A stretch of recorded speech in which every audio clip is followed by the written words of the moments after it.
Bonjour et bienvenue à tous pour ce cours d'immunologie. Nous sommes au chapitre 6, réponse T effectrice, section A, caractéristiques générales des cellules T effectrices.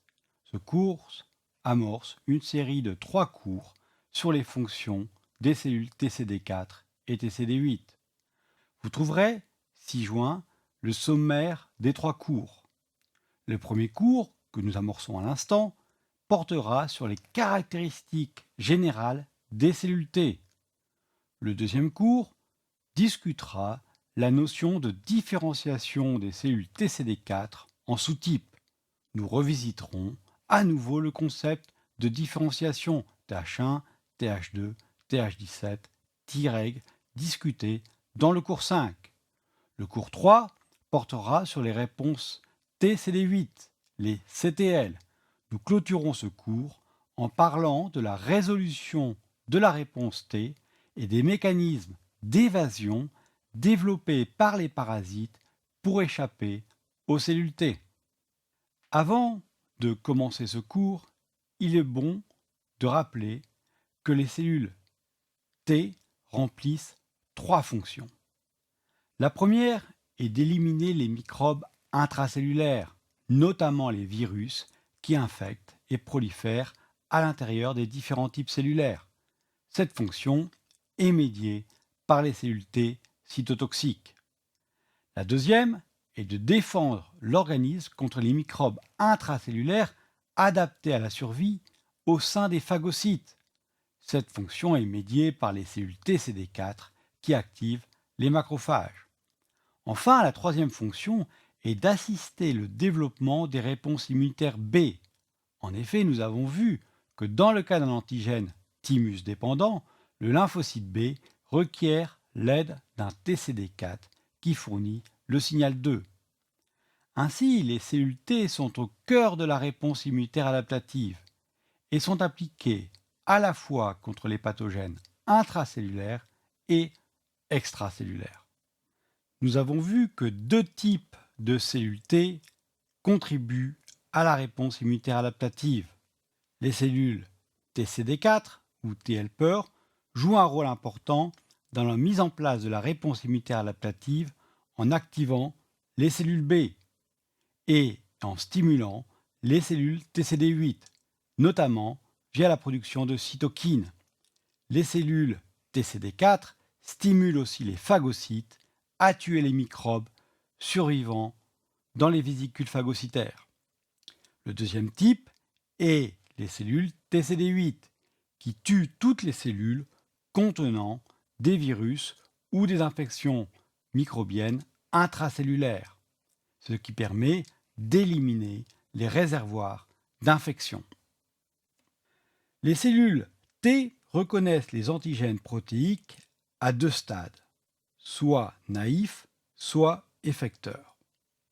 Les cellules T naïves reconnaissent les antigènes dans les organes lymphoïdes secondaires, présentés par les cellules dendritiques, et en réponse prolifèrent et se différencient en cellules effectrices.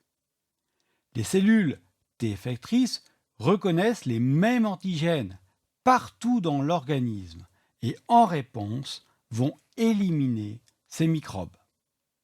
Une première caractéristique des cellules T effectrices est d'augmenter l'expression des molécules d'adhésion cellulaire à leur surface afin de favoriser et d'étendre le contact avec les cellules auxquelles elles sont susceptibles d'interagir.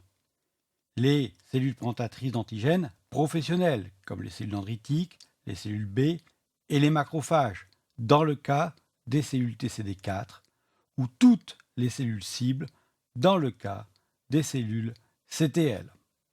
Les cellules T effectrices vont modifier l'expression de leurs récepteurs d'adressage, les fameux récepteurs aux chemokines, leur permettant de quitter les organes lymphoïdes secondaires, où ils ont été activés, et d'accéder aux tissus périphériques et de migrer sur le site d'infection. Ainsi, les cellules T expriment à leur surface le récepteur CCR7. Il s'agit d'un récepteur couplé à une protéine G dont le ligand est produit dans les organes lymphoïdes secondaires. L'expression de CCR7 entraîne la migration des lymphocytes T naïfs dans les organes lymphoïdes secondaires.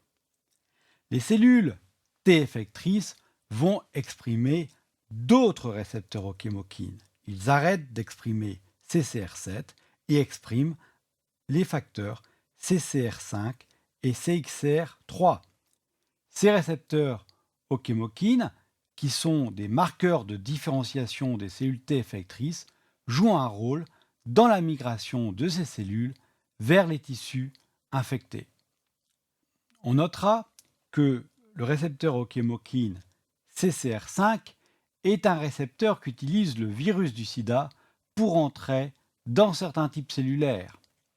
Ainsi, des humains portant une mutation pour ce gène sont résistants à certaines souches du virus du sida.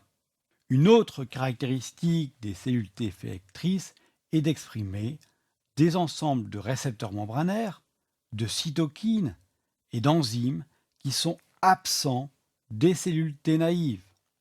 Ainsi, les cellules T CD4 se mettront à exprimer CD40 ligands. Ils exprimeront les gènes codant pour l'interféron gamma ou l'interleukine 4 en fonction de leur différenciation. Les cellules T effectrices de type CD8 produiront de l'interféron gamma. Ils exprimeront les facteurs cytotoxiques, perforines et granzymes nécessaires à leur activité.